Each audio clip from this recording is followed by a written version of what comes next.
कि धन धान्य तो हमारा इस जीवन के साथ यहीं रखा रह जाएगा, लेकिन गुरुवर ने जो संस्कारों की ऊर्जा प्राप्त करने का यह माध्यम दे दिया है, वह हमारे इस जन्म में भी रहेगी और आने वाले नवीन जन्म में भी हमारे साथ जुड़ती चली जाएगी। आप सोचते हैं पैसे जोड़ ले, लाखों करोड़ों रुपए जोड़ ले, प्लाट खरीद ले, जमीन खरीद ले और वह हमारे बच्चों के काम आएगा, उनके बच्चों का काम आएगा। निश्चित रूप से अपनी जिम्मेदारियों का निर्वहन करना चाहिए, वो काम आता भी है, लेकिन यह करते करते हम अपने मूल से भटक जाते हैं, हम अपने लक्ष्य से भटक जाते हैं। बहुत गीता पढ़ी, बहुत रामायण पढ़ी, बहुत मर्यादा का पाठ पढ़ा, बहुत कर्म का पाठ पढ़ा, लेकिन करना क्या है, नियत क्या है हमारे जीवन की, पाना क्या है, लेकर क्या जाएंगे, इस पर हम अपने घर में अपने बच्चों के साथ बैठकर कभी चर्चा नहीं करते। हम उन्हें अधिक से अधिक पढ़ा लिखा कर अच्छी से अच्छी नौकरी, अच्छा से अच्छा व्यापार करा देना चाहते हैं, लेकिन आकलन नहीं करते कि भगवान हमें प्रतिदिन 24 घंटे देते हैं। आप लोग आकलन किया करिए, 24 घंटे रोज भगवान देते हैं हमें।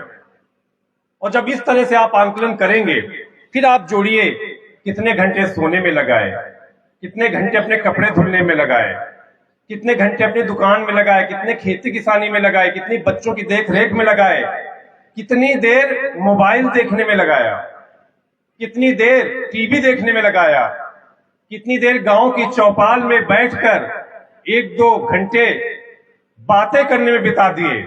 और फिर आकलन करना, इस 24 घंटे में हमने कितनी देर मां का गुणगान किया, कितनी देर मां का ध्यान चिंतन किया, कितनी देर अपने बच्चों, अपने परिवार के साथ बैठकर हमने धार्मिक चर्चाएं की, धार्मिक कथाएं उनको बताई। जिस दिन यह आकलन आप करने लगेंगे, उस दिन आपका जीवन सार्थक भी हो जाएगा और जन कल्याण की दृष्टि में भी आप 4 कदम आगे बढ़ते चले जाएंगे। आत्म कल्याण के पथ पर, जन कल्याण के पथ पर कोई आपको रस्सी लेकर खींचता नहीं है, रस्सी से बांधकर खींचता नहीं है, क्योंकि जो स्थूल के अंदर हमारा सूक्ष्म है वो कभी सोता नहीं है, वो तो हमेशा जागृत रहता है। और उसको जागृत रखते हुए उसको जो आहार देना है वहां हमसे चूक हो जाती है। और 24 घंटे हम नित्य क्रियाकलाप करते रहते हैं, लेकिन उसको जो देना है वह देने में चूक हो जाती है। रात्रि में समय से सोएंगे नहीं, सुबह समय से उठेंगे नहीं, ब्रह्म मुहूर्त में उठेंगे नहीं, बच्चों को अपने साथ उठाएंगे नहीं, नित्य स्नान करके थोड़ी देर ध्यान साधना में बैठेंगे नहीं, योग प्राणायाम करेंगे नहीं।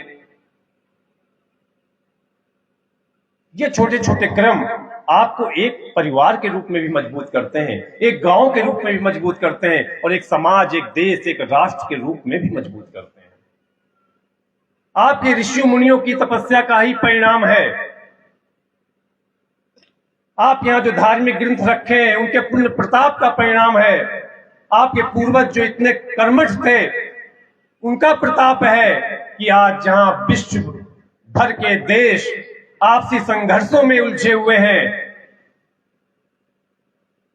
विश्व युद्ध की तरफ यह दुनिया बढ़ रही है और अप्रत्यक्ष रूप से विश्व युद्ध हो ही रहा है, वहां भारत देश आज भी सुकून, शांति, संतुलन के साथ धर्म और कर्म के पथ पर आगे बढ़ रहा है। सदगुरुदेव भगवान की जय।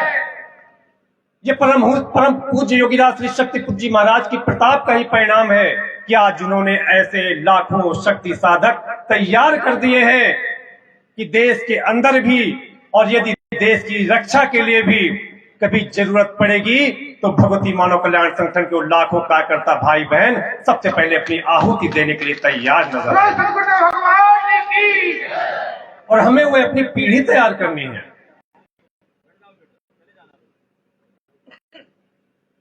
पहले क्या होता था, हमारे माता पिता पूर्वज हमसे मेहनत कराते थे, परिश्रम कराते थे, खेती किसानी थी तो माता पिता अपने साथ बच्चों को जरूर ले जाते थे कि 2-4 घंटे अभी से मेहनत कराएंगे तब इनको मेहनत करने की आदत बनी रहेगी, मेहनत करने की प्रवृत्ति बनी रहेगी।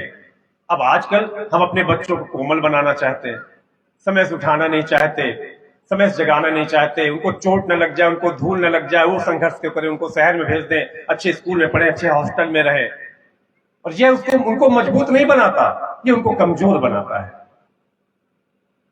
क्योंकि जीवन की जो समस्याएं हैं, लाभ हानि, जीवन मरण, यश अपयश, ये तो आपके साथ जुड़ेगा ही जुड़ेगा।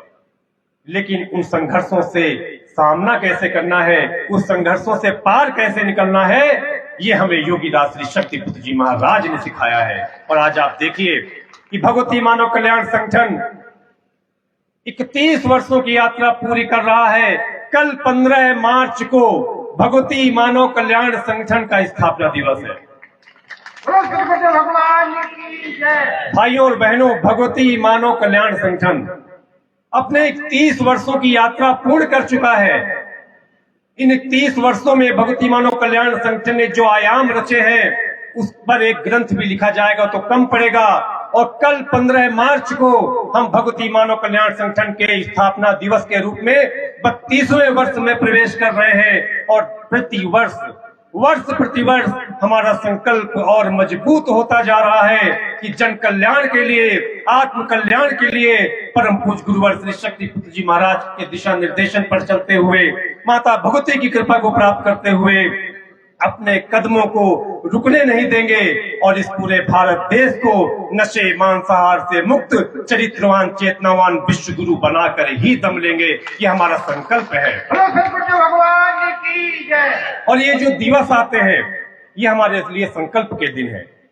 और मैं जब मार्ग में था, मैं सोच रहा था कि मैं कितना सौभाग्यशाली हूं कि गुरुवर ने मुझे इस कार्यक्रम में आने का आशीर्वाद प्रदान किया, आदेश दिया, निर्देश दिया कि 14 मार्च और 15 मार्च जब हम भगवती मानव कल्याण संगठन का स्थापना दिवस मनाने की ओर होंगे, तो जहां गुरुदेव जी सिद्धाश्रम से पूरे देश में ऊर्जा बिखेर रहे होंगे, वहां दमोह जिला जो भगवती मानव कल्याण संगठन शाखा दमोह के रूप में विश्व में नंबर 1 में कार्य कर रहा है, वहां मुझे 24 घंटे आप लोगों के बीच में रहकर गुजारने का अवसर मिलेगा।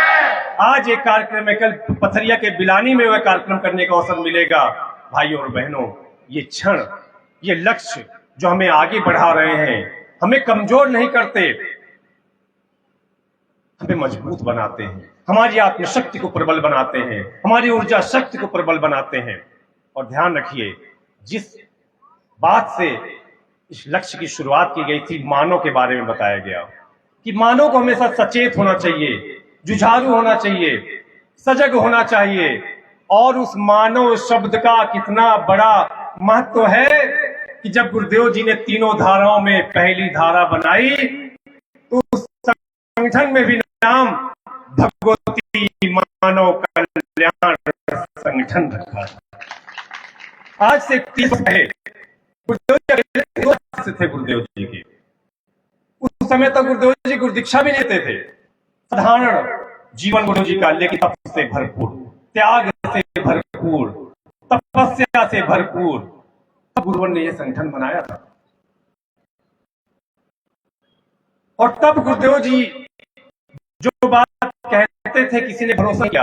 और आज वह भगवती मानव कल्याण संगठन में विश्व का एकमात्र ऐसा संगठन बनकर उभरा है जो जन कल्याण की दृष्टि में भी, नशे मांसाहार समाज की दृष्टि में भी, भ्रष्टाचारियों के विरुद्ध आवाज उठाने की भी दृष्टि में, और निर्धन बेसहारों की आवाज बुलंद करने में भी भगवती मानव कल्याण संगठन नंबर 1 बना है।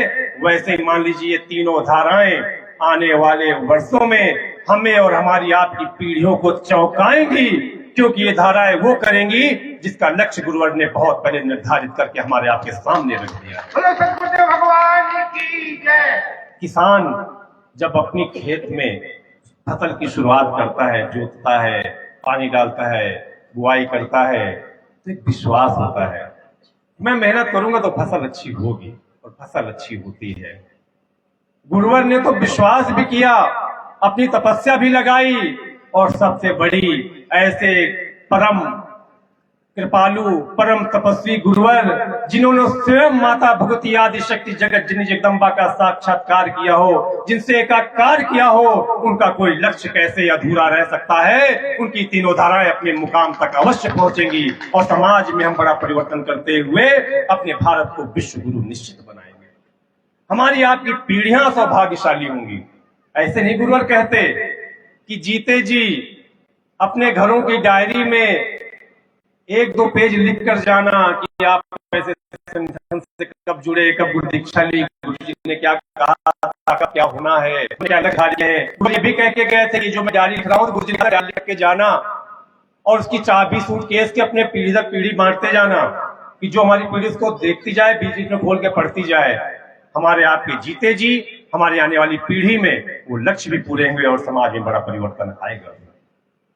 आज आनंद के क्षण है। कहने के लिए गुरुवर के दिव्य चिंतनों में इतना सारा सार छिपा हुआ कि शब्द कम पड़ जाते हैं, लेकिन समय की अपनी सीमा है। आप भाइयों और बहनों का इतना स्नेह मिला, और इस स्नेह के बलबूते सिद्धाश्रम से चलकर वहां के रजकण आपके गांव पर भी आए हैं, और इस गांव का भी आह्वान है कि इस परसवाहा गांव के पंचायत के आसपास जहां जहां तक आवाज भी जा रही है, आप में से यदि कोई भाई बहन बच्चे युवा बुजुर्ग अभी तक उस सिद्धाश्रम धाम न पहुंचे हो, तो अपने जीते जी एक बार सिद्धाश्रम धाम अवश्य पहुंचे, और सिर्फ अपनी ही नहीं आने वाली पीढ़ियों की भी कड़ी को सिद्धाश्रम धाम से जोड़ दीजिए। आपकी आने वाली पीढ़ियां दर पीढ़ियां तर जाएंगी, मुक्त हो जाएंगी, मां के दरबार को, उच्च दरबार को प्राप्त करेंगी, इसमें कोई संशय नहीं है।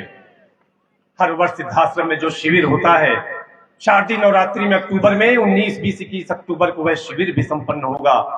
इस बीच में शायद परसवाहा पुनः आने का अवसर न मिले, लेकिन आज ये मंच मिला है, तो परसवाहा और आसपास के गांव के भी समस्त भाइयों बहनों को, और जो भी जहां से आया है यहाँ उपस्थित है, उनको सिद्धाश्रम धाम में होने वाले त्रिशक्ति साधना शिविर के लिए भी 19-20 के लिए भी आप बनाकर रखिए। हमारे लिए 3 दिन के सिद्धाश्रम धाम की जिक्रण में को अपने मत लगाते होंगे। समय से जितना इस यात्रा का है उतना ही कहे। आज जो पर आकर आप लोगों के बीच में बैठकर बड़ा आनंद आया, अपनी बात कहकर बड़ा आनंद आया। गुरुवर ने अपना आशीर्वाद आप लोगों को प्रदान किया, तो निश्चित रूप से आपके जीवन में परिवर्तन आएगा अवश्य, लेकिन गुरुवर चलने की जिम्मेदारी आपकी है। आप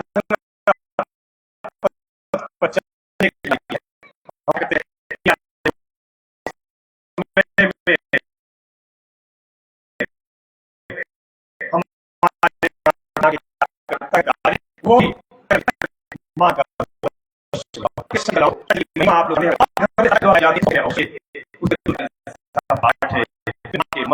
के द्वारा निर्देशन प्रदान किए गए हैं, जो आपके बच्चों की आपके जीवन का दशक बदल रहे हैं। छोटे छोटे कर्म करेंगे,